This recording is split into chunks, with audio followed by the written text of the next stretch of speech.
Setiap bulan, tanpa pernah terlewat, Nadia Prameswari duduk di meja makan rumahnya yang sederhana dengan sebuah buku catatan terbuka di hadapannya. Di samping buku itu, ponselnya menyala. Layar menampilkan aplikasi perbankan yang sudah ia hafal setiap bagiannya. Jari-jarinya gemetar sedikit, bukan karena ragu, melainkan karena kebiasaan. Ia mengetik angka 20 juta rupiah, nominal yang sudah melekat di kepalanya seperti mantra. Dengan hati-hati ia memasukkan nomor rekening atas nama Sulastri ibu mertuanya lalu menekan tombol transfer. Beberapa detik kemudian, layar menampilkan notifikasi bahwa transaksi berhasil. Senyum tipis muncul di wajahnya, meski senyum itu lebih mirip topeng daripada perasaan lega. Nadia tahu, begitu uang itu berpindah, hampir setengah gajinya lenyap. Tetapi ia tak pernah sekalipun berhenti melakukannya. Ia selalu merasa, selama ia bisa membantu, selama ia bisa membuat mertua dan keluarga besar suaminya hidup lebih baik, maka kewajiban sebagai menantu terpenuhi. Namun jauh di dalam hatinya, ada perasaan perih yang tak pernah bisa ia ungkapkan pada siapapun.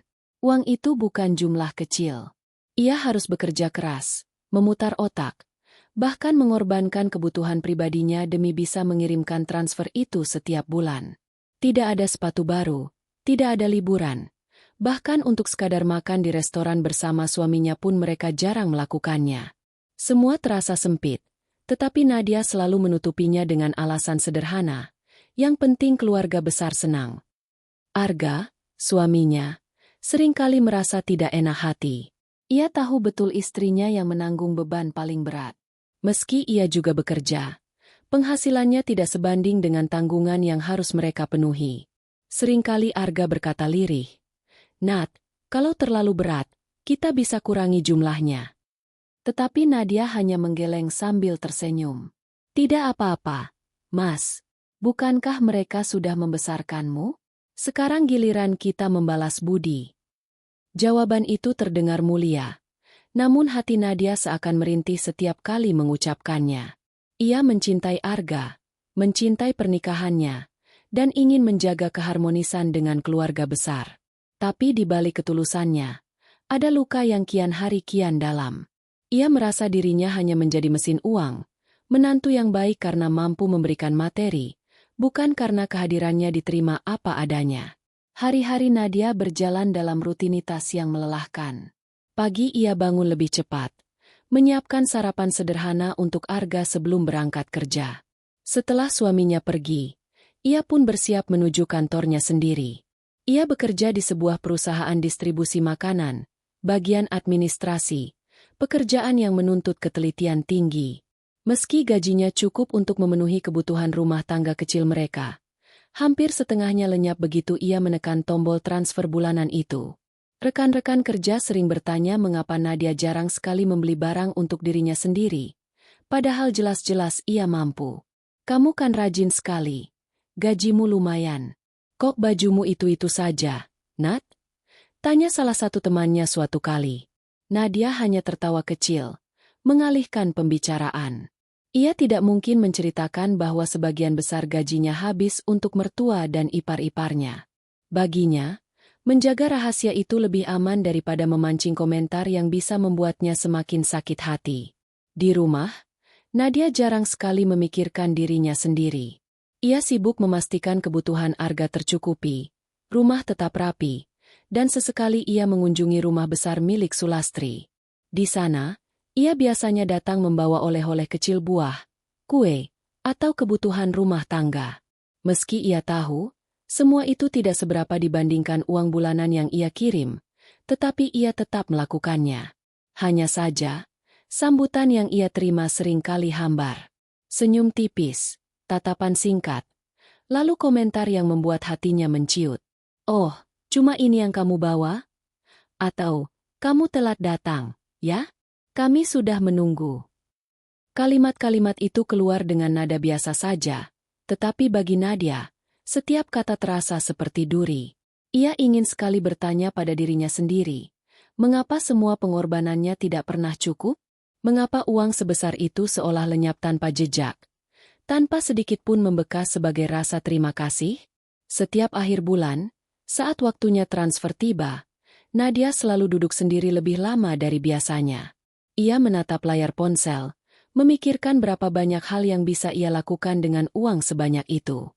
Ia bisa menabung untuk masa depan, membuka usaha kecil, atau sekadar membeli hadiah untuk dirinya sendiri. Tetapi semua itu hanya menjadi angan-angan. Kenyataan selalu mengalahkan keinginan, dan kenyataan itu bernama kewajiban. Kadang, setelah selesai melakukan transfer, Nadia pergi ke dapur dan menyalakan kompor, memasak mie instan untuk dirinya sendiri. Rasanya getir, bukan karena bumbu mie, melainkan karena ia tahu betapa kontrasnya hidup yang ia jalani dengan hidup orang-orang yang menikmati uang hasil kerjanya. Di rumah besar Sulastri, pesta kecil bisa berlangsung setiap minggu. Makanan mewah tersaji, pakaian baru dipakai, sementara ia duduk di kursi dapurnya, menyendok mie instan yang terlalu asin. Arga sering memandanginya dengan sedih. Aku minta maaf, Nat. Harusnya aku yang lebih banyak berkontribusi, katanya suatu malam. Nadia menggeleng, menepuk tangan suaminya dengan lembut. Kita sama-sama berusaha, Mas. Jangan merasa bersalah. Aku ikhlas kok. Kalimat itu ia ucapkan dengan suara lembut. Namun di dalam hatinya, ia berteriak. Ikhlas? Benarkah ia ikhlas? Atau hanya menipu dirinya sendiri agar bisa bertahan? Di luar semua itu, Nadia tetap berusaha menampilkan wajah ramah setiap kali bertemu mertua dan ipar-iparnya. Sulastri, ibu mertua yang dominan, selalu bicara lantang tentang bagaimana keluarga mereka harus menjaga nama baik, tentang bagaimana semua orang harus kompak. Namun jarang sekali ia menyebut nama Nadia dengan nada penuh kasih. Lebih sering ia bicara tentang kewajiban, tentang bagaimana seorang menantu seharusnya berperilaku. Dan Nadia, yang duduk di sudut ruangan, hanya mengangguk, menelan kata-kata itu seperti pil pahit. Ratih, adik ipar Nadia, adalah sosok yang sering membuatnya semakin merasa kecil. Dengan santai Ratih bisa berkata, "Untung ada Kak Nadia." "Ya, Bu. Kalau enggak, kita enggak tahu mau dapat uang dari mana." Semua orang tertawa mendengarnya, seolah itu pujian. Tapi Nadia tahu, kalimat itu bukan pujian, melainkan pengingat bahwa keberadaannya dihargai hanya sebatas sumber uang. Bima, kakak ipar yang lain, kadang sok bijak memberi nasihat. Nadia harus sabar. Hidup rumah tangga itu memang butuh pengorbanan. Anggap saja ini latihan mental. Nadia tersenyum mendengarnya. Meski dalam hati ia ingin berteriak. Mental siapa yang dilatih? Aku yang lelah, aku yang menanggung, sementara kalian menikmati. Malam-malam panjang seringkali menjadi saksi air mata Nadia. Setelah Arga tertidur, ia duduk di tepi ranjang, menatap langit-langit gelap, lalu menangis tanpa suara. Ia tidak ingin suaminya tahu betapa dalam luka yang ia rasakan. Baginya, menjaga senyum di depan Arga adalah kewajiban lain yang sama pentingnya. Ia tidak ingin rumah tangganya runtuh hanya karena ia mengeluh. Namun, air mata itu selalu jatuh, sedikit demi sedikit, membasahi bantalnya.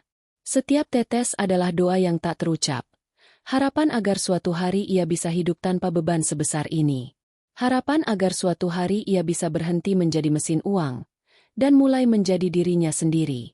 Dan setiap pagi, saat matahari terbit, Nadia kembali tersenyum, kembali menyiapkan sarapan, kembali bekerja keras, kembali menekan tombol transfer 20 juta rupiah. Seolah-olah malam penuh air mata itu tidak pernah ada. Seolah-olah ia baik-baik saja. Namun jauh di lubuk hatinya, Nadia tahu, tak ada yang abadi. Suatu hari nanti, entah bagaimana caranya, roda akan berputar. Dan pada hari itu, semua orang yang meremehkannya akan sadar bahwa senyum tipisnya selama ini bukan tanda kelemahan, melainkan pertanda badai yang diam-diam ia tahan sendirian. Pagi itu, Nadia bangun lebih awal dari biasanya. Ia menatap jam dinding yang baru menunjuk pukul 5. Tubuhnya masih letih, tetapi ia memaksa diri bangun dari tempat tidur. Hari ini adalah hari yang ditunggu-tunggu keluarga besar Arga, sebuah acara silaturahmi yang rutin diadakan di rumah besar milik Sulastri. Meski hati Nadia sering terasa berat setiap kali memikirkan kunjungan ke sana, ia tetap berusaha menata niat. Ia ingin menghadiri acara itu dengan wajah ramah dan senyum yang tulus, meski jauh di dalam hatinya penuh luka. Ia melangkah ke dapur, menyiapkan sarapan sederhana untuk Arga. Roti panggang dan telur mata sapi kembali jadi pilihannya, ditemani secangkir kopi hitam. Di luar jendela, langit pagi masih redup. Cahaya mentari perlahan menyingkap kabut tipis yang menyelimuti kota. Nadia berdiri sejenak di depan jendela, membiarkan udara segar masuk ke paru-parunya. Ia mencoba meyakinkan diri bahwa hari ini akan berjalan baik. Namun, rasa cemas tetap merayap. Setiap kali harus berhadapan dengan Sulastri dan keluarga besar, Nadia tahu ia akan berada dalam posisi yang tidak menguntungkan. Ia hanyalah menantu, orang luar yang berusaha diterima. Dan meski sudah bertahun-tahun memberikan pengorbanan besar, ia masih sering merasa asing di tengah keluarga itu. Mobil mereka melaju menuju rumah besar yang megah. Nadia duduk di kursi penumpang. Sesekali menatap Arga yang tampak tenang sambil menyetir. Sesekali Arga membuka obrolan ringan, tetapi Nadia hanya menjawab seperlunya. Kepalanya penuh dengan bayangan tentang apa yang akan ia hadapi nanti. Tawa keluarga besar, percakapan yang ramai, dan dirinya yang sibuk mondar-mandir di dapur. Semua itu sudah terbayang jelas. Rumah Sulastri tampak megah dari kejauhan. Pagar besi hitam dengan ukiran klasik berdiri kokoh, dan begitu mobil memasuki halaman, Nadia bisa melihat beberapa mobil lain sudah terparkir. Itu pertanda bahwa para tamu sudah mulai berdatangan. Hatinya berdegup kencang. Ia menarik napas panjang, menenangkan diri sebelum melangkah keluar. Begitu memasuki ruang tamu, suasana langsung terasa ramai. Tawa dan percakapan memenuhi udara. Aroma masakan dari dapur tercium samar, menggoda perut yang kosong.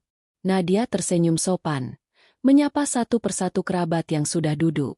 Beberapa membalas dengan ramah, tetapi ada pula yang hanya sekadar mengangguk. Nadia sudah terbiasa dengan sambutan yang hangat setengah hati.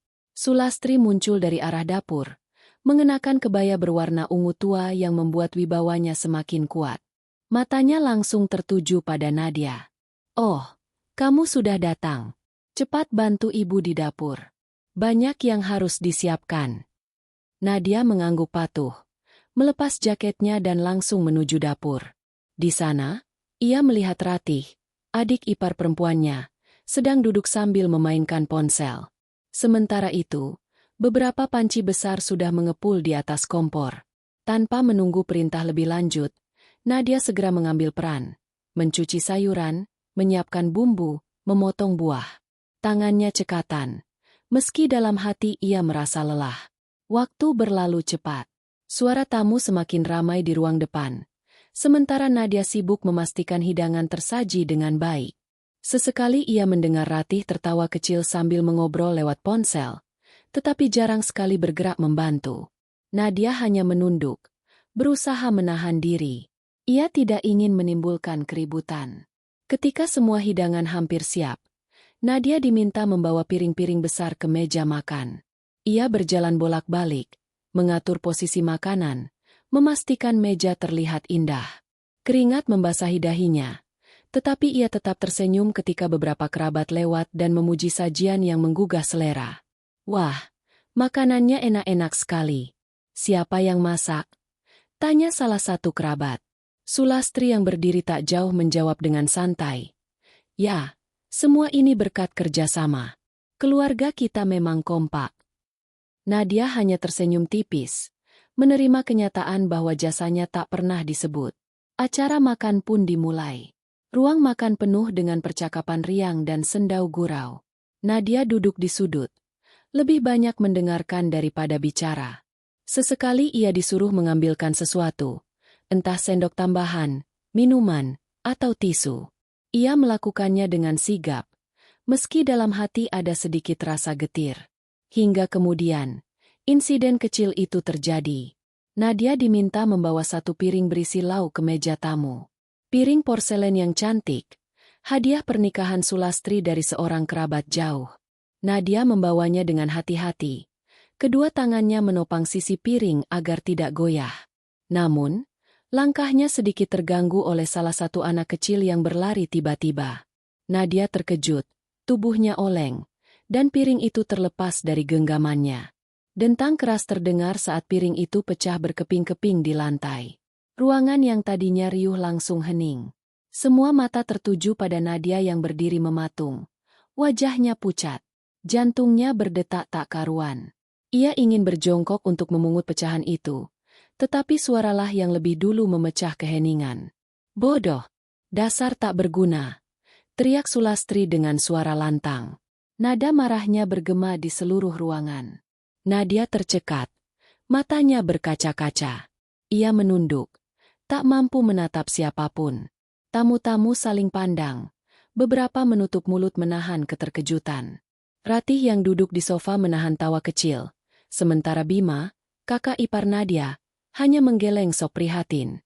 Arga sendiri diam, menunduk pada piringnya, pura-pura sibuk dengan makanan. Tak ada yang membela Nadia, tak ada yang menenangkannya. Ia berdiri kaku, seolah bumi di bawahnya menghilang. Detik-detik itu terasa seperti jam. Nadia ingin sekali berkata sesuatu, ingin menjelaskan bahwa itu bukan sepenuhnya salahnya, tapi lidahnya keluh. Ia hanya bisa berjongkok, mengumpulkan pecahan piring dengan tangan gemetar. Air mata hampir jatuh, tetapi ia menahannya dengan sekuat tenaga. Sulastri masih berdiri, wajahnya merah padam. "Piring itu mahal. Kamu tahu nggak? Itu hadiah spesial. Baru juga dipakai beberapa kali. Dan kamu, Nadia, selalu saja bikin masalah. Dasar menantu bodoh." Kata-kata itu menusuk jantung Nadia seperti pisau tajam. Ruangan yang tadinya penuh tawa berubah menjadi saksi penghinaan yang tak akan ia lupakan. Nadia mencoba tersenyum kaku, meski air matanya hampir tumpah. Ia berkata lirih, "Maaf, Bu. Saya tidak sengaja." Tapi permintaan maaf itu hanya menguap di udara. Tak ada yang peduli. Semua kembali berbincang, meski masih menyimpan sisa keheranan. Nadia melanjutkan pekerjaannya, membersihkan pecahan, lalu kembali ke dapur dengan langkah gontai.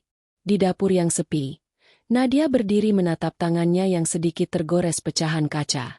Sakitnya tak seberapa dibanding sakit di hatinya. Ia bersandar pada meja, menutup wajah dengan kedua telapak tangan. Suara tawa dari ruang tamu terdengar lagi, seolah insiden tadi tak pernah terjadi. Tapi bagi Nadia, luka itu sudah membekas dalam. Ia teringat lagi semua pengorbanannya. Uang yang ia kirim setiap bulan, tenaga yang ia curahkan, kesabarannya yang seakan tak pernah habis. Dan semua itu terbayar dengan satu teriakan. "Bodoh, tak berguna." Nadia menarik napas panjang, menahan isak. Ia tahu, hari itu akan terukir selamanya dalam ingatannya. Ia keluar dari dapur dengan wajah datar, menyembunyikan luka di balik senyum palsu. Tidak ada yang menyadari badai yang sedang berkecamuk dalam dirinya. Tidak ada yang tahu, dalam diamnya, ia sudah mulai menyiapkan sesuatu. Sebuah balasan yang tak membutuhkan kata-kata, tapi akan membuat semua orang sadar betapa besar arti dirinya. Hari itu, acara keluarga besar tetap berjalan. Tawa dan percakapan mengisi rumah besar Sulastri, seolah tak ada apa-apa. Tapi di hati Nadia sebuah keputusan mulai tumbuh, diam-diam, kuat, dan tak bisa dihentikan. Suasana ruang makan rumah besar Sulastri masih riuh oleh percakapan keluarga. Piring-piring penuh lauk tersusun rapi di meja panjang. Gelas-gelas berisi minuman berkilau diterpa cahaya lampu gantung kristal. Tawa beberapa tamu terdengar bersahut-sahutan, menutup sejenak keletihan yang telah mengiringi Nadia sejak pagi. Ia berdiri di dapur, menatap piring berisi lauk yang baru saja matang, mencoba menyalurkan sisa tenaganya untuk membuat semuanya sempurna. Peluh menempel di pelipisnya, namun ia hanya mengusapnya dengan punggung tangan, lalu kembali menyiapkan apa yang diminta. "Bawa ini ke ruang makan," perintah Sulastri dengan nada datar namun tegas. Sebuah piring porselen besar berisi ikan bakar ditunjukkan padanya. Nadia mengangguk tanpa banyak kata. Ia tahu, piring itu istimewa. Ukirannya halus, bercorak biru keperakan, hadiah dari kerabat jauh yang selalu dibanggakan Sulastri pada setiap tamu. Nadia memegang piring itu dengan hati-hati, kedua tangan menopang sisi kiri dan kanan. Ia menarik napas panjang sebelum melangkah. Lorong menuju ruang makan terasa lebih panjang dari biasanya. Penuh tatapan tamu yang duduk di ruang tengah. Beberapa dari mereka mengangguk kecil. Beberapa lainnya hanya melirik tanpa ekspresi. Nadia tersenyum sopan. Meski di balik wajahnya ada rasa gugup yang tak bisa ia sembunyikan. Ketika ia hampir tiba di meja, langkahnya terhenti sejenak. Seorang anak kecil berlari dari arah samping. Mungkin cucu salah satu kerabat. Nadia kaget. Tubuhnya sedikit oleng. Piring di tangannya bergoyang. Ia mencoba menguatkan cengkeraman. Tapi gerakan itu justru membuat keseimbangannya hilang. Dalam sekejap, suara dentang keras memecah suasana. Piring porselen itu terlepas dari genggamannya. Jatuh menghantam lantai. Pecah menjadi serpihan yang berhamburan. Ruang makan yang tadinya riuh langsung sunyi. Semua percakapan terhenti. Semua mata serentak menoleh padanya. Nadia berdiri kaku. Wajahnya memucat. Jantungnya berdetak kencang. Seolah akan meloncat keluar dari dada. Napasnya tercekat. Lidahnya keluh. Di dalam kepalanya hanya ada satu kata. Celaka Sulastri yang baru saja duduk bangkit berdiri. Tatapannya menusuk. Wajahnya merah padam. Suaranya lantang hingga menggema di seluruh ruangan. Bodoh. Dasar tak berguna. Suara itu menghantam telinga Nadia seperti cambuk. Kata-kata kasar yang ditujukan langsung padanya. Tanpa ragu, tanpa menimbang perasaan. Tamu-tamu saling pandang. Beberapa menutup mulut menahan keheranan. Beberapa lainnya pura-pura sibuk dengan makanan. Keheningan yang tercipta terasa mencekik. Nadia ingin berjongkok. Membersihkan pecahan itu secepat mungkin. Namun tubuhnya terasa berat. Seakan kaki tertanam di lantai. Matanya berkaca-kaca. Tapi ia menahan air mata agar tidak jatuh di hadapan semua orang. Ia berusaha menunduk. Mencoba menyembunyikan wajah yang penuh luka. Piring itu mahal. Sulastri kembali bersuara. Nada marahnya semakin meninggi. Kamu tahu itu hadiah spesial? Baru saja dipakai beberapa kali. Kenapa selalu saja kamu bikin masalah? Nadia? Dasar menantu bodoh. Tak becus apa-apa. Nadia membuka mulut. Suaranya nyaris tak terdengar. Maaf, Bu. Saya tidak sengaja. Kata-kata itu begitu lirih. Seakan lenyap sebelum benar-benar sampai ke telinga siapapun. Tak ada yang merespons. Tak ada yang berusaha meredakan suasana. Semua kembali duduk, pura-pura melanjutkan makan. Meski jelas mereka masih membicarakan kejadian itu dalam hati. Arga hanya diam di kursinya. Ia menunduk pada piring, sendoknya bergerak lambat. Pura-pura sibuk dengan nasi dan lauk yang ada di depannya. Tidak ada satupun kata yang keluar dari mulutnya untuk membela istrinya. Nadia melihat itu sekilas, dan hatinya semakin hancur. Ia berharap suaminya berdiri, berkata bahwa itu hanya kecelakaan. Tapi harapan itu lenyap begitu saja. Ratih, adik iparnya, justru menahan tawa kecil, menyembunyikan senyum mengejek di balik gelas minumannya. Bima, sang kakak ipar, hanya menghela napas seolah prihatin tapi tak peduli. Semua orang seakan bersekongkol dalam diam, membiarkan Nadia sendirian menanggung rasa malu. Dengan tangan gemetar, Nadia akhirnya jongkok, mulai mengumpulkan serpihan porselen. Jari-jarinya terluka. Goresan kecil membuat darah merembes. Ia tidak peduli. Lebih sakit hatinya daripada luka di kulitnya. Ia terus memungut pecahan itu, satu demi satu. Sementara suara tawa kembali memenuhi ruangan seakan insiden itu tak pernah terjadi. Ketika semua pecahan terkumpul, Nadia berdiri dengan langkah gontai. Ia membawa sisa piring itu ke dapur. Di sana, suasana jauh lebih hening. Ia meletakkan pecahan di tempat sampah, lalu bersandar pada meja. Napasnya memburu, matanya berkaca-kaca, dan kali ini ia tidak bisa lagi menahan air mata. Isak kecil lolos dari bibirnya, namun segera ia tutupi dengan tangan. Ia tidak ingin ada yang mendengar. Di luar, acara kembali berlangsung meriah. Tawa dan percakapan memenuhi rumah besar Sulastri. Namun bagi Nadia, dunia seakan runtuh. Penghinaan itu bergema di telinganya, menoreh luka yang jauh lebih dalam daripada sekadar kata-kata. Semua pengorbanan yang telah ia lakukan selama bertahun-tahun, uang yang ia kirim, tenaga yang ia curahkan, kesabaran yang ia rawat terhapus begitu saja oleh satu teriakan. Bodoh, tak berguna. Nadia menatap tangannya yang masih bergetar. Di sana ada luka kecil. Darah mengalir tipis. Tapi yang ia rasakan adalah luka yang tak terlihat. Luka yang mencabik harga dirinya. Ia merasa seakan dirinya benar-benar bukan siapa-siapa. Menantu yang hanya dianggap mesin, yang bisa diperintah, yang boleh dipermalukan tanpa sedikit pun belas kasih. Lama ia berdiri di dapur, mencoba menenangkan diri. Ia menutup mata, menarik napas panjang, lalu menghembuskannya perlahan. Dalam keheningan itu, sebuah pikiran mulai muncul, pelan tapi jelas. Ia tidak bisa terus seperti ini. Ia tidak bisa selamanya menjadi korban yang diam. Suatu hari nanti, ia akan menunjukkan siapa dirinya sebenarnya. Namun malam itu, Nadia memilih diam. Ia kembali ke ruang tamu dengan wajah yang dibuat setenang mungkin. Meski matanya masih basah. Ia tersenyum palsu pada tamu-tamu, seolah tidak terjadi apa-apa. Hanya dirinya yang tahu badai apa yang sedang berkecamuk di dalam dada. Dan hanya dirinya yang tahu, bahwa di balik senyum tipis itu, sedang tumbuh sebuah tekad yang akan mengubah segalanya. Malam mulai turun ketika acara keluarga besar itu berakhir. Rumah megah Sulastri masih dipenuhi cahaya lampu, namun hiruk-pikuk yang sejak pagi menggema kini perlahan mereda. Satu persatu tamu pamit, suara salam dan ucapan terima kasih berganti dengan sunyi yang menekan. Di dalam hati Nadia, keheningan itu terasa jauh lebih bising daripada tawa riang yang memenuhi rumah beberapa jam lalu. Karena di balik senyum dan ucapan ramah yang ia tampilkan, ada luka yang baru saja ditorehkan begitu dalam. Nadia berdiri di dapur, membereskan gelas dan piring kotor. Tubuhnya terasa berat, namun tangannya tetap bergerak otomatis. Ia terbiasa menelan letih, menutupinya dengan gerakan tanpa suara.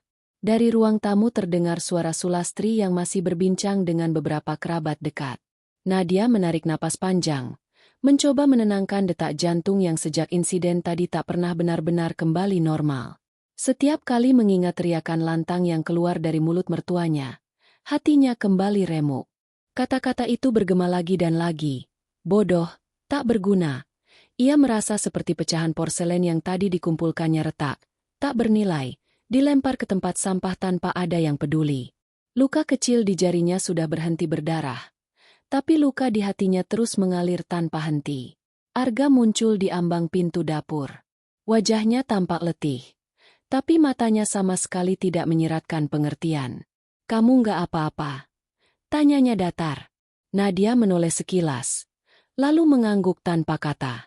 Ia tahu pertanyaan itu bukan bentuk kepedulian, hanya formalitas.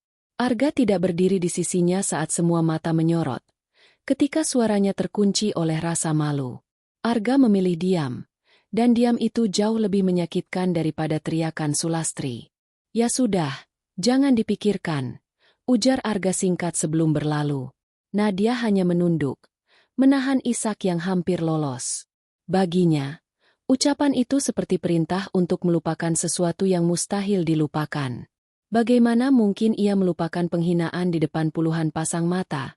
Ketika setiap tatapan seakan menegaskan betapa rendah dirinya, perjalanan pulang terasa panjang. Di dalam mobil, Nadia duduk diam menatap keluar jendela.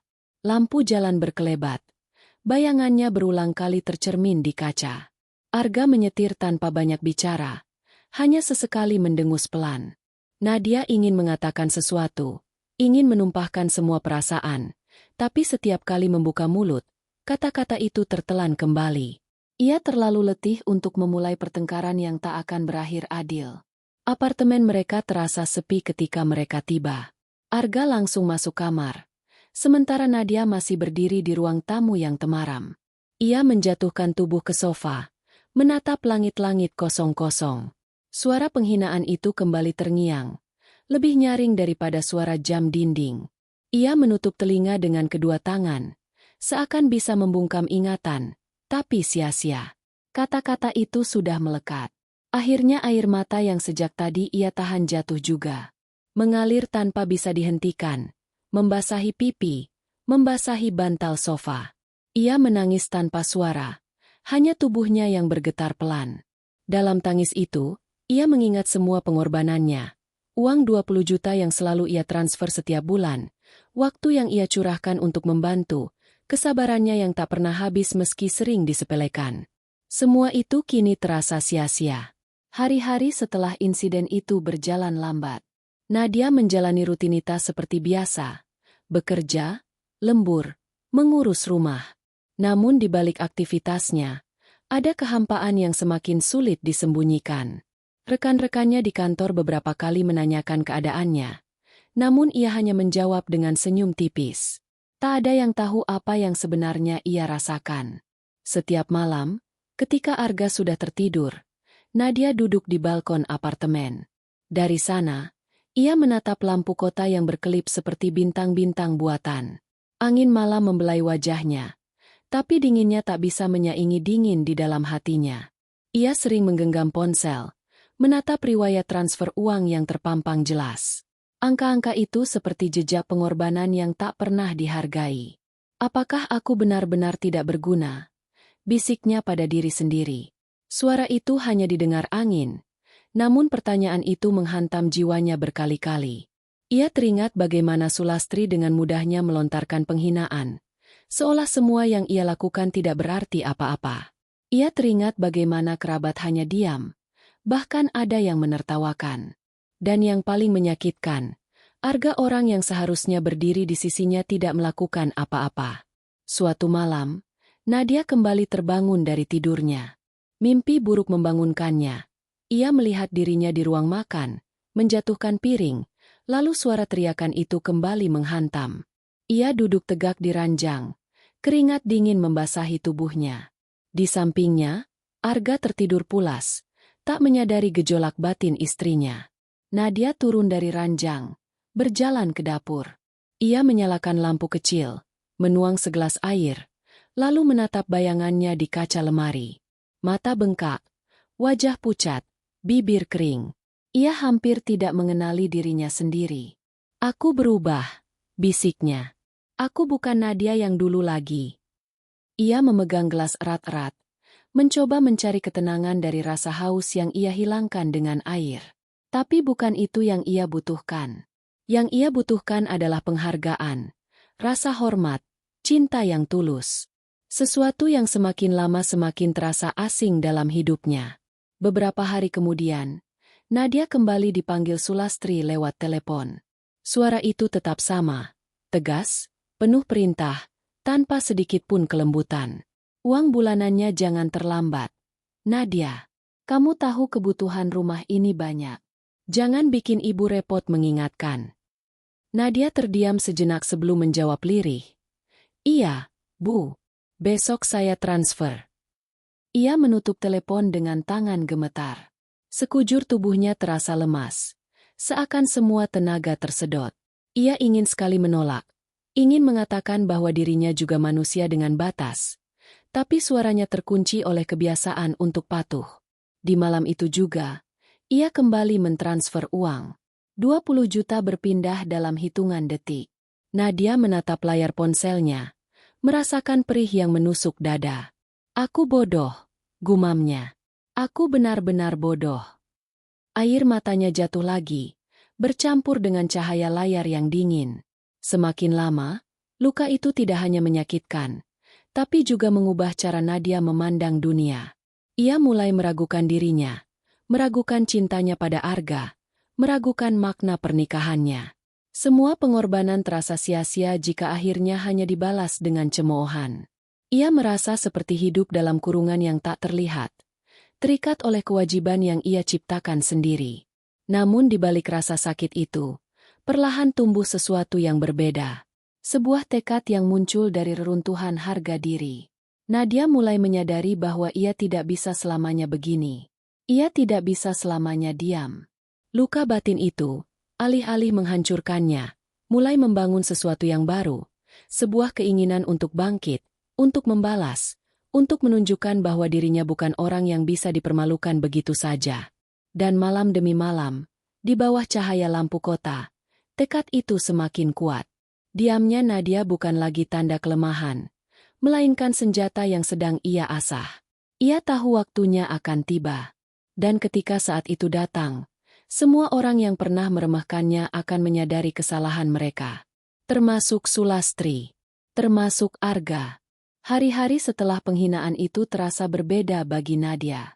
Ia masih melakukan rutinitasnya seperti biasa, bangun pagi, menyiapkan sarapan, berangkat kerja, lembur hingga larut malam, namun ada sesuatu yang berubah di dalam dirinya.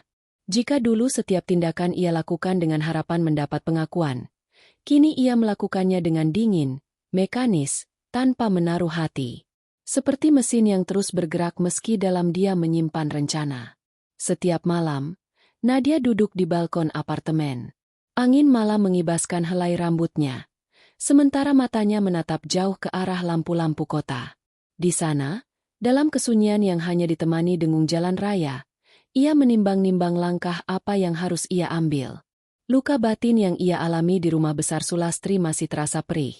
Namun dari luka itulah tumbuh tekad yang semakin mengeras. Nadia tahu, ia tidak bisa terus menjadi boneka yang hanya memberi tanpa pernah dihargai. Ia mulai mengingat satu persatu pengorbanan yang telah ia lakukan. Transfer bulanan 20 juta yang selalu lancar. Bahkan ketika dirinya sendiri harus menghemat makan. Hadiah-hadiah kecil yang ia bawa setiap kali berkunjung. Masakan yang ia siapkan dengan tenaga tersisa setelah pulang kerja. Kesabaran yang ia kumpulkan setiap kali menerima sindiran. Semua itu kini menjadi bahan bakar amarahnya. Dan dari amarah itu, lahir sebuah rencana. Balasan yang tidak membutuhkan kata-kata, melainkan tindakan. Nadia mulai memperhatikan detail keuangan mereka.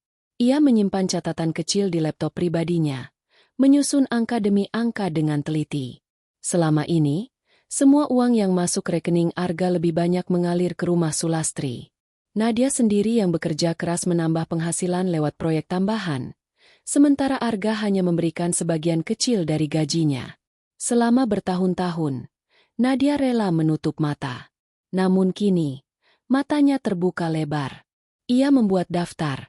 Berapa kali Sulastri meminta tambahan uang, berapa kali Arga mengabaikan kebutuhan rumah tangga mereka demi keluarga besarnya, berapa kali ia sendiri harus menahan keinginan untuk membeli sesuatu karena takut dianggap boros. Daftar itu panjang, nyaris tak ada habisnya. Dan setiap kali menuliskannya, dada Nadia terasa sesak. Tetapi bersamaan dengan itu, ada juga kepuasan tersendiri seperti sedang mengumpulkan bukti sebelum menjatuhkan vonis. Di kantor, Nadia mulai mengambil langkah-langkah kecil. Ia menyisihkan sebagian penghasilan tambahan ke rekening rahasia yang tidak diketahui siapapun, bahkan Arga. Rekening itu ia buka dengan nama lengkapnya sendiri, tanpa akses bersama. Setiap kali menerima bayaran proyek, sebagian ia alihkan ke sana. Jumlahnya belum besar, tapi perlahan menumpuk. Nadia merasa seperti sedang membangun benteng, satu bata demi satu bata. Ia juga mulai menolak permintaan lembur yang tidak sepadan dengan bayaran. Jika dulu ia rela bekerja hingga dini hari demi tambahan uang yang sebagian besar akan mengalir ke mertua, kini ia lebih selektif. Waktunya ia gunakan untuk mempelajari hal-hal baru, membaca buku tentang investasi, mengikuti seminar daring tentang perencanaan keuangan, bahkan menonton kisah-kisah orang yang berhasil bangkit setelah dikhianati. Semua itu memberinya kekuatan baru. Arga beberapa kali menanyakan perubahan istrinya. "Kok akhir-akhir ini kamu sering sibuk sendiri? Ada apa?" Tanyanya suatu malam ketika mereka makan malam bersama. Nadia hanya tersenyum tipis. "Nggak apa-apa. Cuma lagi banyak kerjaan." Jawaban itu cukup menutup percakapan, dan Arga tidak mendesak. Ia terlalu terbiasa menerima jawaban singkat, terlalu nyaman dengan diam Nadia. Ia tidak tahu bahwa di balik diam itu, ada badai yang sedang disiapkan. Sulastri pun tetap dengan kebiasaannya. Telepon setiap awal bulan, mengingatkan tentang uang. Nada suaranya sama, penuh perintah, tanpa sedikit pun rasa terima kasih. Nadia menjawab seperlunya, lalu menutup telepon dengan hati dingin. Jika dulu ia selalu merasa perih, kini ia hanya merasa kosong. Ia tahu, waktunya memberi akan segera berakhir. Malam-malam Nadia semakin padat dengan persiapan. Ia menulis jurnal di laptop, menuangkan isi hati sekaligus menyusun rencana. Di sana, ia menulis bagaimana suatu hari ia akan berhenti mengirimkan uang, bagaimana ia akan menarik kembali hidupnya dari genggaman keluarga besar Arga. Ia menulis dengan detail apa yang harus ia lakukan, bagaimana caranya agar tetap aman, bahkan bagaimana ia akan menghadapi Arga ketika saat itu tiba. Jurnal itu menjadi sahabat setianya, wadah semua luka dan tekad. Di sela-sela itu, ia juga mulai memperhatikan celah kelemahan keluarga mertuanya. Ia tahu Ratih terlalu sibuk dengan gaya hidupnya yang boros. Ia tahu Bima hanya pandai bicara tanpa benar-benar membantu. Ia tahu Sulastri sangat bergantung pada uang kiriman. Semua catatan itu Nadia simpan rapi di kepalanya. Baginya, pengetahuan adalah kekuatan. Dan semakin banyak ia tahu, semakin siap ia untuk melangkah. Suatu malam yang sunyi, Nadia kembali duduk di balkon. Tangannya menggenggam secangkir teh hangat. Matanya menatap ke langit malam yang gelap. Kali ini, ia tidak lagi merasa kosong. Ada bara kecil yang menyala di dadanya, memberi hangat sekaligus tenaga. Ia tahu, ia sedang berada di ambang perubahan besar. Selama ini aku diam, bisiknya pelan. Selama ini aku bertahan. Tapi sebentar lagi, mereka akan tahu siapa aku sebenarnya. Kata-kata itu menggema di dalam dirinya, menguatkan tekad yang sudah lama terbentuk. Nadia tidak lagi sekadar korban. Ia sedang berubah menjadi seseorang yang siap menuntut kembali harga dirinya. Dan ia tahu, hari pembalasan itu semakin dekat. Sejak hari itu, kehidupan keluarga besar Sulastri perlahan mulai berubah. Tidak ada lagi transfer bulanan yang selama ini datang tanpa pernah terlambat. 20 juta rupiah yang dulu dianggap seperti aliran air tanpa henti, tiba-tiba berhenti sama sekali. Awalnya, mereka tidak terlalu menyadari. Sulastri berpikir mungkin Nadia lupa, atau sedang sibuk. Tetapi minggu demi minggu berlalu, dan tak ada tanda-tanda uang itu akan datang. Rumah besar yang dulu selalu terasa ramai dengan makanan berlimpah, kini mulai sepi. Lemari es tidak lagi penuh dengan bahan makanan mahal. Sulastri yang terbiasa menyajikan hidangan melimpah untuk tamu-tamunya, kini harus memutar otak. Ia mulai berbelanja dengan penuh perhitungan, memilih bahan-bahan yang lebih murah, bahkan sesekali menawar dengan penuh gengsi di pasar tradisional. Itu semua terasa asing baginya, seorang wanita yang selama ini hidup dalam kenyamanan, tanpa pernah perlu memikirkan dari mana uang berasal. Ratih, adik Arga, yang selama ini terbiasa meminta uang saku tambahan dari Nadia, mulai mengeluh. Ia tidak lagi bisa membeli pakaian baru setiap bulan. Ponselnya yang mulai rusak tak bisa segera diganti. Dan teman-temannya mulai mengejeknya karena tidak lagi mengikuti tren terbaru. Ratih marah, lalu melampiaskan kekesalannya pada ibunya. Bu, kenapa Kak Nadia nggak kirim uang lagi? Kan biasanya tiap bulan ada. Aku malu sama teman-temanku. Mereka pikir kita keluarga kaya, tapi sekarang malah. Katanya dengan suara meninggi. Sulastri hanya bisa terdiam. Dadanya panas. Tetapi ia tak tahu harus menjawab apa. Dalam hati, ia mulai menyalahkan Nadia. Namun, semakin lama ia berpikir, semakin terasa ada yang janggal. Nadia bukan tipe orang yang sembarangan berhenti membantu. Selama ini, meski sering diperlakukan dingin, Nadia tetap mengirimkan uang tanpa putus. Lalu, kenapa sekarang berhenti? Bima, kakak Arga yang jarang bekerja tetap, ikut merasa kesulitan. Tagihan rumah tangganya menumpuk. Ia biasanya bisa meminta bantuan pada Nadia dengan alasan darurat. Dan Nadia hampir tidak pernah menolak. Kini, setiap kali ia menghubungi, Nadia tidak merespons. Pesan-pesannya hanya centang 1 atau 2. Teleponnya tidak pernah diangkat. Perlahan, Bima merasa malu sendiri. Tetapi kebutuhan mendesak membuatnya nekat menghubungi Arga. Arga hanya bisa gelisah setiap kali menerima keluhan keluarganya. Ia sendiri merasa terjepit. Di satu sisi, ia tahu Nadia punya alasan kuat untuk berhenti. Namun di sisi lain, ia merasa bertanggung jawab pada ibunya. Setiap kali ia mencoba membicarakan hal ini dengan Nadia, istrinya hanya tersenyum tipis, seolah menutup semua pintu diskusi. Aku hanya ingin kita fokus pada rumah tangga kita sendiri. Ga, jawab Nadia lembut, tapi tegas. Arga tidak bisa membantah. Ada sesuatu dalam nada suara istrinya yang membuatnya memilih diam. Hari-hari berikutnya semakin berat. Sulastri mulai sering termenung. Di ruang tamu yang dulu selalu dipenuhi canda tawa, kini hanya ada sunyi. Para kerabat yang biasanya sering datang karena tahu ada hidangan lezat dan suasana ramai, mulai jarang bertandang. Mereka tahu, rumah Sulastri tidak lagi seperti dulu. Tidak ada lagi suguhan mewah. Tidak ada lagi pesta kecil yang membuat mereka betah berlama-lama. Sulastri merasakan kehampaan yang asing. Ia merasa seperti kehilangan sesuatu yang selama ini ia anggap haknya. Suatu sore, ketika hujan turun deras, Sulastri duduk sendirian di ruang tamu. Ia menatap jendela, membiarkan tetesan air hujan memburamkan pandangannya.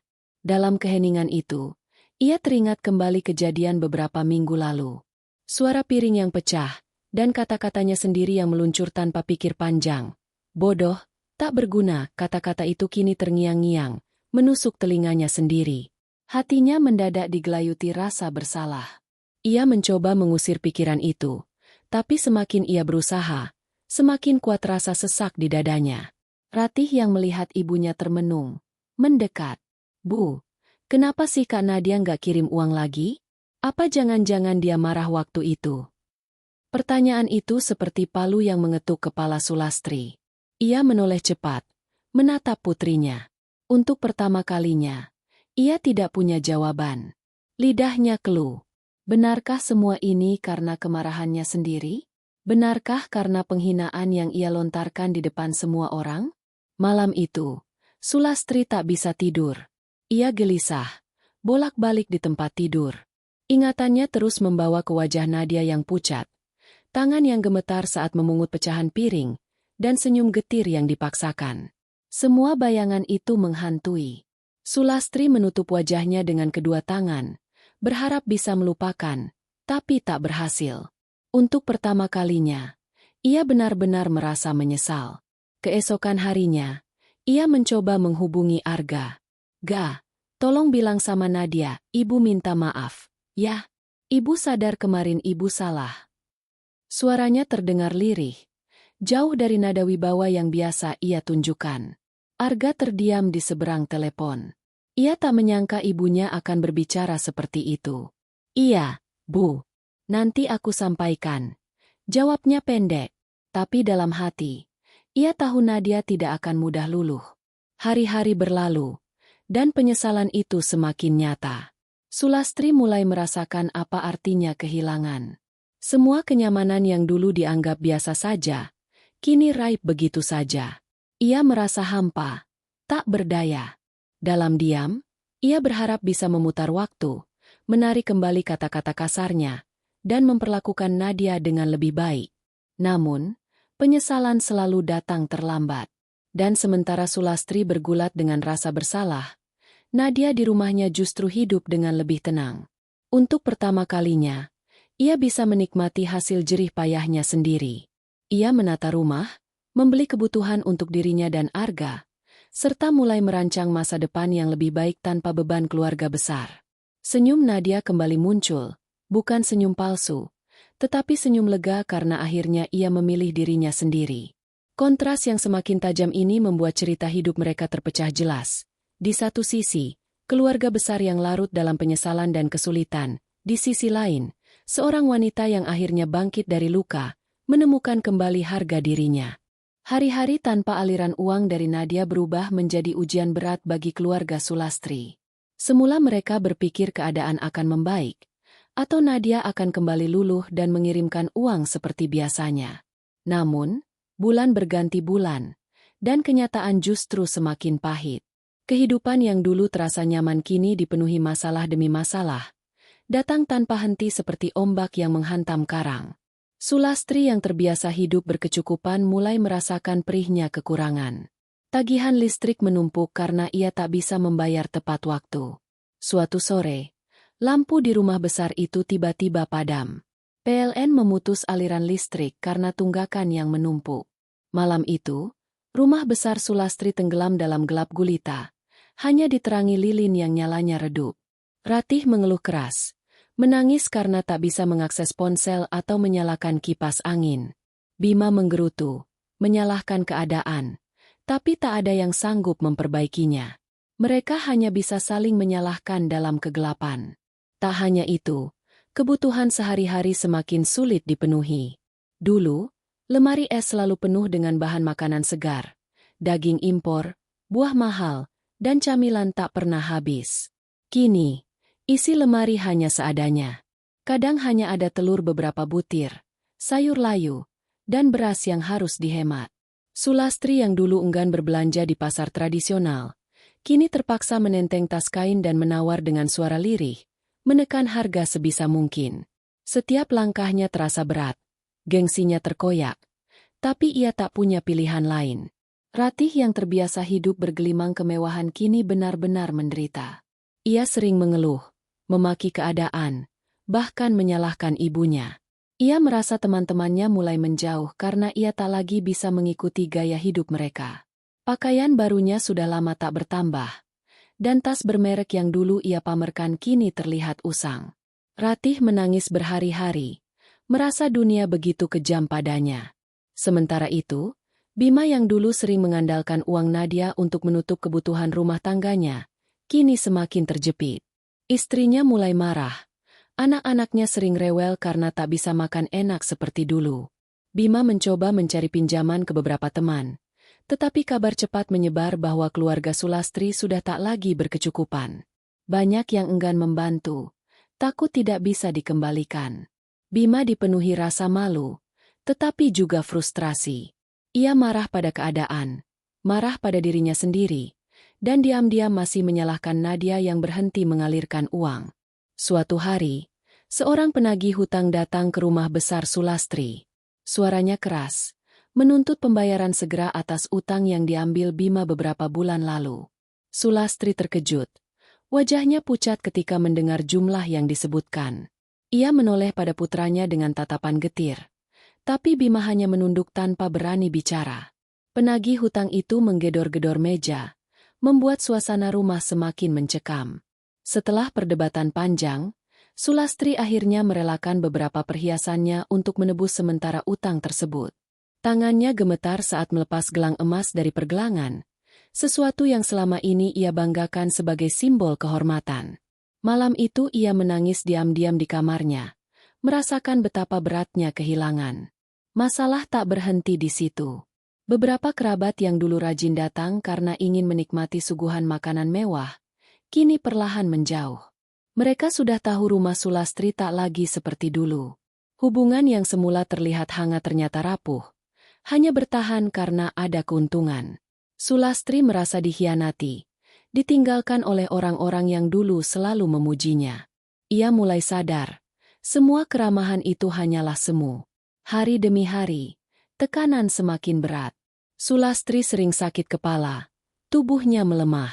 Ia jarang tidur nyenyak. Pikirannya terus dipenuhi kecemasan tentang masa depan. Ratih yang dulu selalu riang, kini lebih sering murung. Bima semakin jarang pulang, sibuk mencari cara entah bagaimana untuk menutup kebutuhannya. Rumah besar itu terasa semakin dingin, jauh dari keceriaan yang dulu pernah ada. Dalam kesunyian itu, Sulastri sering teringat pada Nadia. Wajah menantunya muncul jelas di benaknya. Sosok yang sabar, selalu menunduk, selalu berusaha menyenangkan semua orang. Ia teringat bagaimana Nadia bolak-balik di dapur, menyiapkan hidangan untuk semua tamu, tanpa pernah mengeluh. Air mata Sulastri menetes setiap kali bayangan itu datang. Ia sadar, semua penderitaan ini bermula dari satu kata kasar yang ia lontarkan tanpa berpikir. Bodoh, tak berguna. Kata-kata itu kembali menggema, membuat dadanya sesak. Kesulitan demi kesulitan yang menimpa keluarga besar itu perlahan membuka mata Sulastri. Ia mulai menyadari betapa besar arti kehadiran Nadia, bukan hanya karena uang, tapi juga ketulusan yang selama ini mereka remehkan. Namun, penyesalan itu kini bercampur dengan rasa malu. Bagaimana mungkin ia bisa meminta maaf dengan layak? Setelah semua yang ia lakukan, bagaimana mungkin ia bisa menatap wajah Nadia lagi, Setelah semua hinaan yang pernah keluar dari mulutnya, malam-malam panjang menjadi saksi bisu pergulatan batinnya.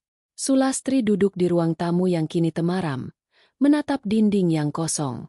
Ia merasa seakan rumah besar itu hanyalah bangunan tak bernyawa tanpa kehangatan, tanpa kebaikan yang dulu diam-diam mengalir dari Nadia.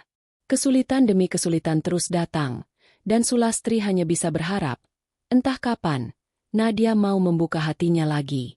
Namun di lubuk hati, ia tahu, semua sudah terlambat. Luka yang ia goreskan terlalu dalam untuk bisa sembuh begitu saja. Malam-malam di rumah besar Sulastri kini semakin panjang dan sunyi. Tidak ada lagi suara tawa kerabat. Tidak ada lagi denting sendok di atas meja makan yang penuh hidangan. Yang tersisa hanyalah keheningan yang mencekam. Seakan setiap sudut rumah itu ikut merasakan kehampaan. Sulastri sering duduk seorang diri di ruang tamu, menatap kosong pada kursi-kursi yang tak lagi terisi. Dulu, ia begitu bangga dengan rumah megahnya, merasa seolah menjadi pusat perhatian keluarga besar. Kini, rumah itu hanya seperti penjara, mengingatkannya pada kenyamanan yang hilang. Ratih semakin sering menangis. Gadis itu kehilangan banyak hal yang dulu membuatnya percaya diri. Teman-teman kampusnya mulai menjauh. Tidak ada lagi undangan ke pesta. Tidak ada lagi ajakan berbelanja bersama. Ratih merasa dirinya dipermalukan. Telepon genggamnya rusak parah, tetapi tak ada uang untuk membeli yang baru. Ia merasa terasing, bukan hanya dari lingkungannya, tetapi juga dari keluarganya sendiri. Setiap kali ia mencoba melampiaskan amarah pada ibunya, Sulastri hanya bisa diam. Tidak ada jawaban, tidak ada solusi. Sementara itu, Bima semakin terjerat masalah. Rumah tangganya berguncang hebat. Istrinya, yang dulu diam saja meski tahu Bima sering mengandalkan bantuan Nadia, kini tak lagi bisa menahan kemarahan. Sampai kapan kita hidup begini? Kamu suami macam apa? Selalu bergantung pada orang lain. Teriak istrinya suatu malam. Pertengkaran itu didengar tetangga, menjadi bahan bisik-bisik. Harga diri Bima runtuh, tetapi ia tak bisa menyangkal. Semua yang dituduhkan padanya benar adanya. Ia merasa gagal sebagai kepala keluarga. Anak-anak Bima pun merasakan imbasnya. Mereka sering menangis karena lapar, atau karena teman-temannya mengejek. Di sekolah, mereka tidak lagi bisa membayar uang kegiatan, membuat mereka terpinggirkan. Bima menunduk malu setiap kali dipanggil guru. Ia tahu, semua ini akibat kebiasaannya yang terlalu lama mengandalkan bantuan. Kini, saat bantuan itu berhenti, ia tak punya daya. Kerabat-kerabat yang dulu sering datang kini benar-benar menjauh. Sulastri merasa seperti orang asing di lingkaran keluarganya sendiri.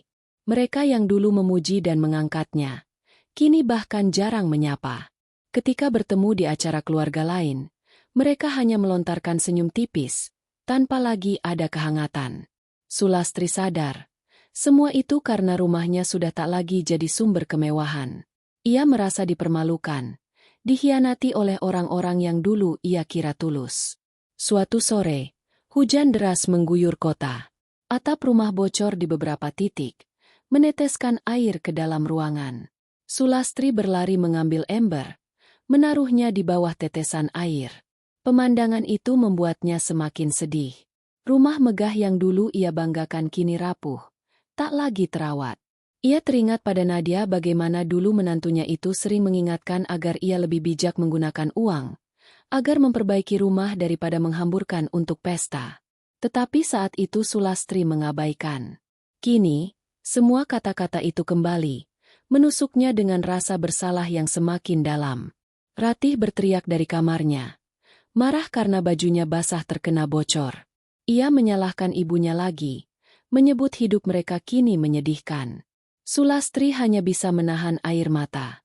Ia ingin memeluk putrinya, tetapi Ratih terlalu marah untuk didekati. Gadis itu merasa hidupnya hancur, dan tak ada yang bisa menolong. Bima semakin jarang pulang. Ketika ia pulang pun, hanya membawa kabar buruk. Utang menumpuk, pekerjaan serabutan tidak seberapa, dan istrinya mulai mengancam akan pergi. Rumah tangganya berada di ambang kehancuran. Sulastri berusaha menasihati, tetapi suaranya tak lagi punya bobot. Bima hanya mendengus, merasa ibunya pun sama tak berdayanya. Malam itu, Sulastri menangis sendirian di kamarnya. Ia merasa gagal sebagai ibu. Anak-anaknya terpuruk, cucu-cucunya sengsara, dan semua itu berawal dari sikapnya sendiri. Hari-hari berikutnya semakin berat. Beras di dapur habis. Mereka hanya makan seadanya. Kadang hanya nasi dengan garam dan air. Ratih semakin kurus. Wajahnya pucat. Ia berhenti kuliah sementara karena tidak bisa membayar biaya semester. Gadis itu menangis seharian di kamarnya, merasa masa depannya runtuh. Bima pun semakin frustasi. Ia mulai sering mabuk, mencoba melupakan semua masalah dengan alkohol murah. Sulastri hanya bisa menatapnya dengan getir, melihat putranya perlahan kehilangan arah. Puncak penderitaan itu datang ketika penagih hutang kembali datang. Kali ini dengan nada lebih keras. Mereka mengancam akan menyita sebagian perabot rumah jika utang tidak segera dibayar. Ratih berteriak ketakutan.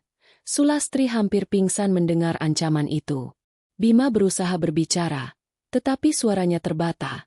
Matanya merah karena lelah dan alkohol. Akhirnya, beberapa barang berharga di rumah terpaksa diambil.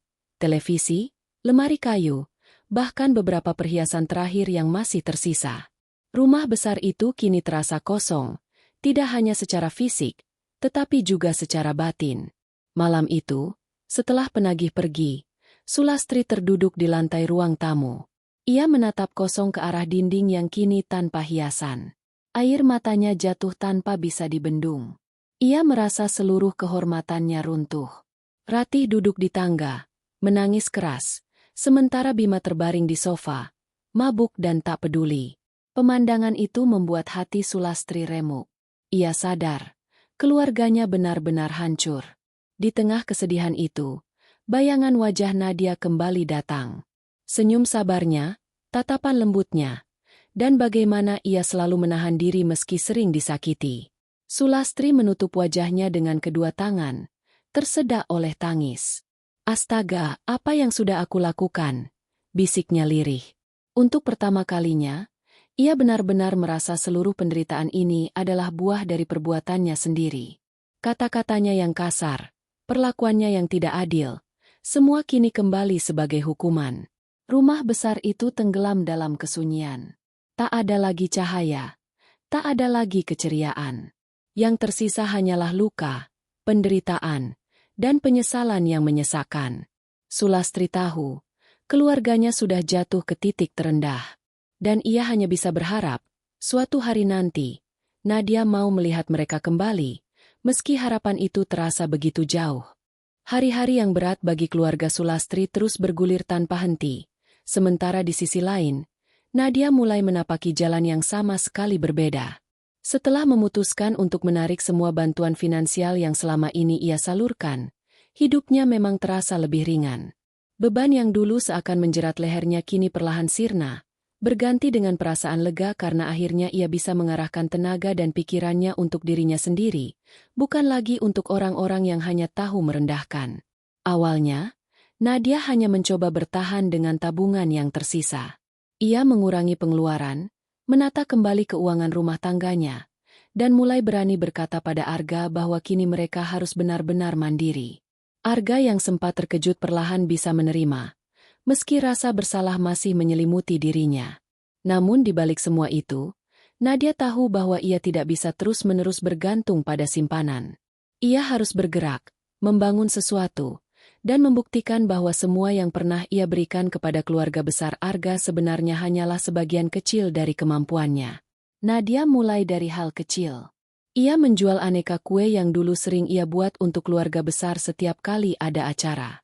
Dari situ, ia mendapatkan pesanan bertubi-tubi. Orang-orang mengenalnya sebagai sosok yang telaten dan penuh kesabaran, dan semua itu tercermin dalam rasa kue yang ia hasilkan. Semula hanya 1-2 tetangga yang memesan. Lama-lama pesanan datang dari kantor Arga, sekolah anak-anak tetangga, hingga toko kue yang tertarik untuk menjual produknya. Pelan tapi pasti, usahanya berkembang.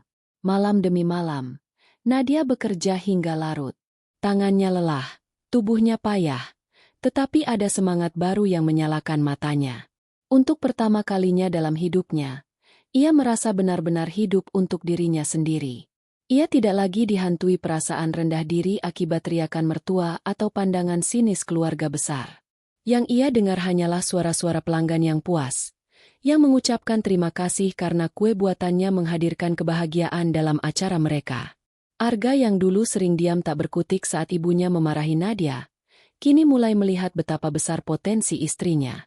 Ia pelan-pelan ikut membantu, meski sekadar mengantar pesanan atau menyiapkan bahan baku.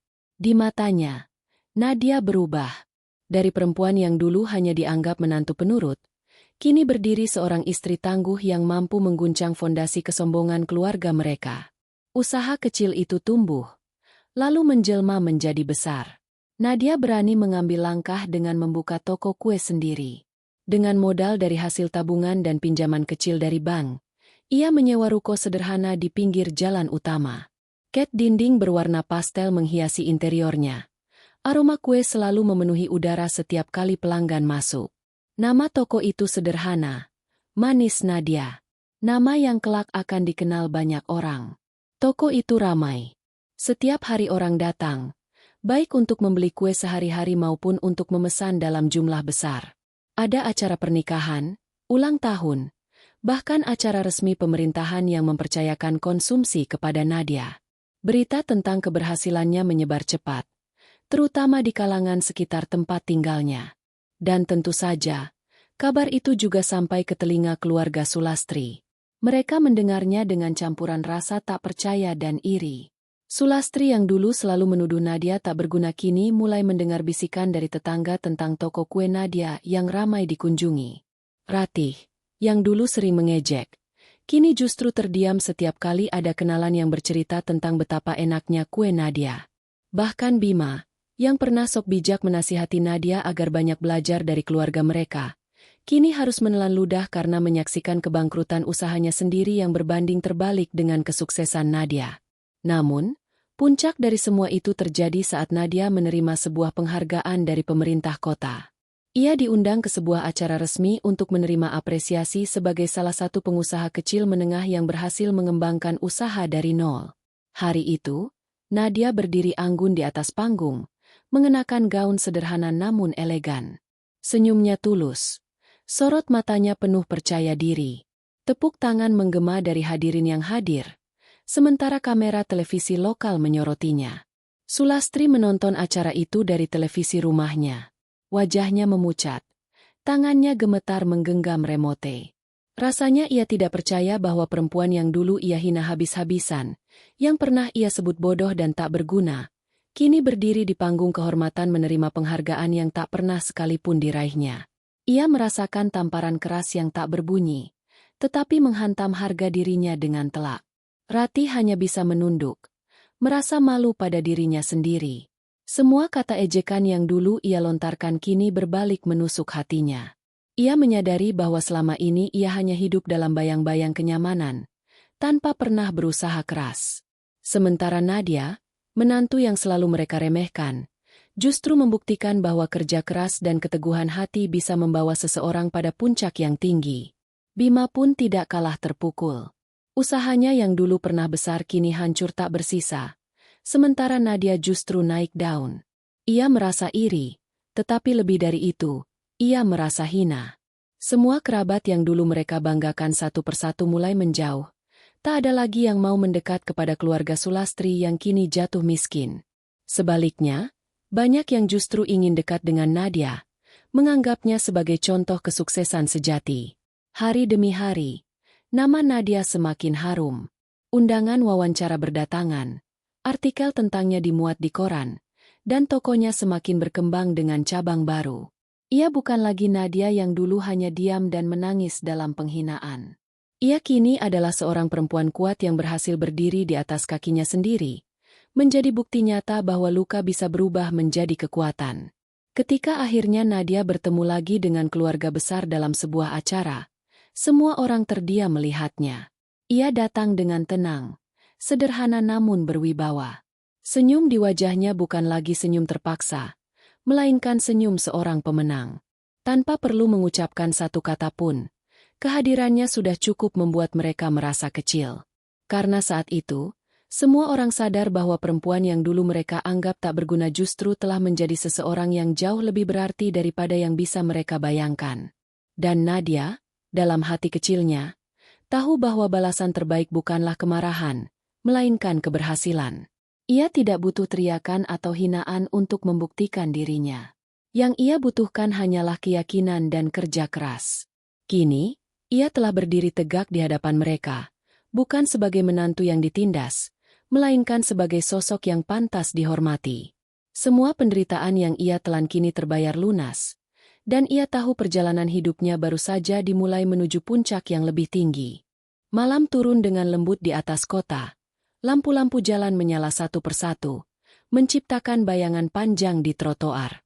Nadia duduk di beranda rumah barunya, sebuah tempat sederhana namun penuh kenyamanan yang ia bangun dari hasil keringatnya sendiri. Angin malam berhembus, membawa aroma kue dari toko yang kini dikelola oleh para pegawainya.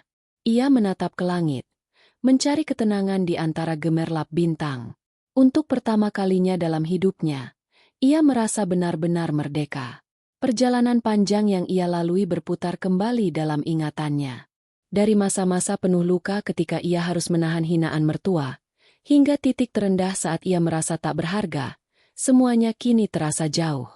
Luka-luka itu masih meninggalkan bekas, namun bukan lagi untuk menyakitinya, melainkan untuk mengingatkan betapa kuat dirinya saat berhasil bangkit.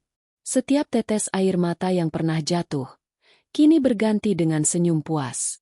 Setiap teriakan penghinaan, kini tergantikan oleh tepuk tangan yang tulus.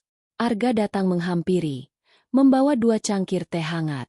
Ia duduk di samping Nadia, diam sejenak, lalu menghela napas. "Aku bangga padamu," katanya pelan. Nadia menoleh, menatap wajah suaminya yang kini berbeda dari dulu. Arga tidak lagi terlihat pasif dan rapuh seperti ketika ia tak berdaya di hadapan ibunya. Kini ada cahaya baru di matanya, cahaya yang tumbuh dari rasa kagum pada istrinya. Nadia tersenyum, tak banyak bicara. Ia tahu kata-kata seringkali tak cukup menggambarkan apa yang sebenarnya dirasakan. Rumah tangga mereka sempat goyah, hampir hancur karena intervensi keluarga besar. Namun, keputusan Nadia untuk melepaskan beban yang bukan miliknya membuat mereka justru semakin dekat. Arga belajar untuk menjadi suami yang sesungguhnya.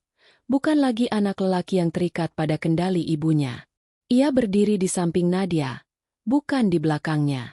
Dan itu membuat Nadia merasa dihargai, sesuatu yang dulu nyaris tak pernah ia rasakan. Kabar tentang kebangkitan Nadia terus bergema. Toko kuenya kini berkembang menjadi beberapa cabang, pekerjaannya semakin dikenal, dan namanya sering disebut-sebut sebagai contoh inspiratif. Namun, semua itu bukan lagi yang terpenting baginya. Keberhasilan hanyalah jalan, bukan tujuan. Yang benar-benar ia cari adalah kedamaian, dan kini ia menemukannya. Ia bisa duduk di beranda, menatap malam dengan tenang, tanpa perlu khawatir tentang siapa yang akan merendahkannya lagi. Di sisi lain, keluarga Sulastri masih bergulat dengan bayangan masa lalu mereka.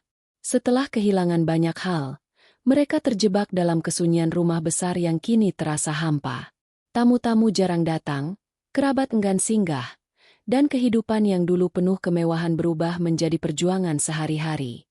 Sulastri sendiri semakin sering termenung, menatap foto-foto lama yang tergantung di dinding. Ada wajah Nadia di salah satunya, tersenyum kaku di hari pernikahan. Setiap kali ia melihat foto itu, hatinya diremukan oleh penyesalan. Namun, waktu tak pernah bisa diputar kembali.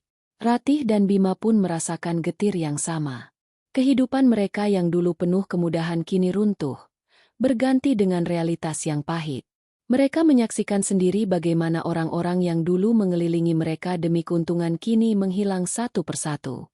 Sementara itu, Nadia, yang pernah mereka hina, kini dikelilingi oleh orang-orang yang benar-benar menghargainya. Semua itu menjadi pelajaran yang telat mereka sadari. Namun, bagi Nadia, tidak ada lagi tempat untuk dendam.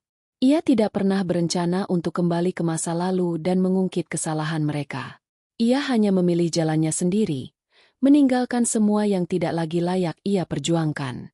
Kedamaian yang ia rasakan lahir bukan dari melihat mereka menderita, tetapi dari keberaniannya untuk berdiri dan memilih hidup yang ia inginkan. Suatu hari, Nadia menerima surat undangan dari sebuah lembaga sosial. Mereka ingin menjadikannya pembicara dalam seminar motivasi untuk para perempuan yang sedang berjuang keluar dari keterpurukan rumah tangga. Nadia sempat ragu, namun akhirnya ia menerima. Ia tahu, kisahnya bisa menjadi cahaya bagi orang lain yang masih terjebak dalam kegelapan. Dan benar saja, ketika ia berdiri di hadapan puluhan perempuan dengan berbagai cerita pilu, matanya berkaca-kaca. Ia bercerita bukan dengan kemewahan kata, tetapi dengan kejujuran luka. Ia ingin mereka tahu bahwa mereka tidak sendirian, dan bahwa selalu ada jalan untuk bangkit. Hari itu, Nadia kembali pulang dengan hati yang penuh. Ia merasa segala yang ia lalui kini memiliki arti lebih besar. Luka yang dulu ia anggap sebagai beban, ternyata adalah hadiah. Karena luka itulah, ia bisa menjadi seseorang yang lebih kuat, lebih bijak, dan lebih berarti. Malam semakin larut. Nadia menatap Arga yang tertidur di sofa, kelelahan setelah seharian membantu di toko. Ia menutup tubuh suaminya dengan selimut, lalu kembali duduk di beranda. Angin malam masih berhembus lembut, membawa ketenangan yang ia syukuri. Di hatinya, tidak ada lagi amarah, tidak ada lagi dendam. Hanya ada rasa syukur yang dalam. Nadia menutup mata, membiarkan pikirannya hanyut. Hidup tidak selalu adil, tetapi manusia selalu punya pilihan. Dan ia, dengan segala luka dan perjuangannya, telah memilih jalannya sendiri. Jalan yang membawanya pada kedamaian, pada kebebasan, pada kehidupan yang sesungguhnya. Di langit, bintang-bintang seolah berkedip memberi restu. Malam itu, Nadia tahu bahwa perjalanannya belum berakhir. Tetapi apapun yang menanti, ia tidak lagi takut. Karena ia telah menemukan kekuatan terbesar, keberanian untuk menjadi dirinya sendiri. Dan itu adalah kemenangan yang tak pernah bisa dirampas oleh siapapun. Bertahun-tahun setelah malam itu, nama Nadia tidak hanya dikenang sebagai pemilik toko kue yang sukses, melainkan sebagai simbol kebangkitan seorang perempuan yang pernah dihina, diinjak, lalu bangkit berdiri dengan kepala tegak. Kisahnya menyebar jauh, menjadi inspirasi yang menggetarkan hati banyak orang. Setiap kali namanya disebut, orang-orang mengingat bahwa kekuatan sejati tidak pernah lahir dari kemewahan, melainkan dari luka yang diubah menjadi tenaga. Namun, dunia memiliki cara yang aneh untuk mempertemukan masa lalu dan masa depan. Pada suatu acara besar yang dihadiri banyak tokoh penting, Nadia diundang bukan hanya sebagai tamu kehormatan, melainkan sebagai pembicara utama. Ruangan megah itu dipenuhi para pengusaha, pejabat, dan tokoh masyarakat. Di barisan belakang, tak disangka-sangka, Sulastri duduk diam dengan wajah pucat. Ia datang bukan sebagai undangan resmi, melainkan sebagai penonton yang ingin menyaksikan dengan mata kepalanya sendiri bagaimana menantu yang dulu ia hina kini dipuja. Ketika Nadia naik ke panggung, tepuk tangan bergemuruh. Sulastri menunduk, hatinya tercabik, air matanya jatuh tanpa bisa ditahan. Semua kata-kata kasar yang pernah ia lontarkan terpantul kembali di kepalanya, dan kini ia tahu, ia telah kehilangan segalanya, sementara Nadia justru mendapatkan segalanya. Ratih dan Bima pun hadir, duduk di kursi yang jauh lebih belakang, menyaksikan bagaimana perempuan yang dulu mereka anggap tak berguna kini berdiri sebagai bintang di antara lautan manusia. Nadia berbicara dengan suara tenang namun menghujam. Ia tidak menyinggung masa lalunya, tidak pula menyebut nama siapapun. Namun setiap kalimatnya adalah tamparan halus. Setiap senyumnya adalah pengingat bahwa balas dendam terbaik bukanlah amarah, melainkan kesuksesan. Kita semua punya pilihan, ucap Nadia dengan lantang. Apakah kita ingin tetap menjadi korban dari luka kita, atau menjadikannya batu pijakan untuk melompat lebih tinggi? Ruangan itu hening, lalu kembali pecah oleh tepuk tangan yang menggema. Sulastri gemetar, Ratih terisak, dan Bima hanya menutup wajahnya dengan kedua telapak tangan. Di saat itu, mereka semua sadar Nadia telah menang bukan hanya dengan keberhasilannya, tetapi dengan kebesaran hatinya. Dan ketika Nadia menuruni panggung, senyumnya tenang, langkahnya mantap. Ia tahu, masa lalu sudah terkubur. Ia tidak lagi menoleh ke belakang, karena jalan di depannya terbentang luas. Namun bayangan dirinya yang dulu perempuan yang pernah berdiri di dapur, memunguti pecahan piring sambil menahan air mata masih ada, bukan sebagai luka, tetapi sebagai pengingat. Pengingat bahwa dari kehancuran, lahirlah kekuatan. Akhir semua adalah tidak berakhir dengan tangisan, melainkan dengan ledakan kekaguman. Dan di tengah semua itu, Nadia tahu satu hal, ia bukan hanya berhasil, ia telah membagongkan dunia dengan cerita hidupnya. Dari hinaan, lahirlah kemenangan. Dari luka, tercipta legenda.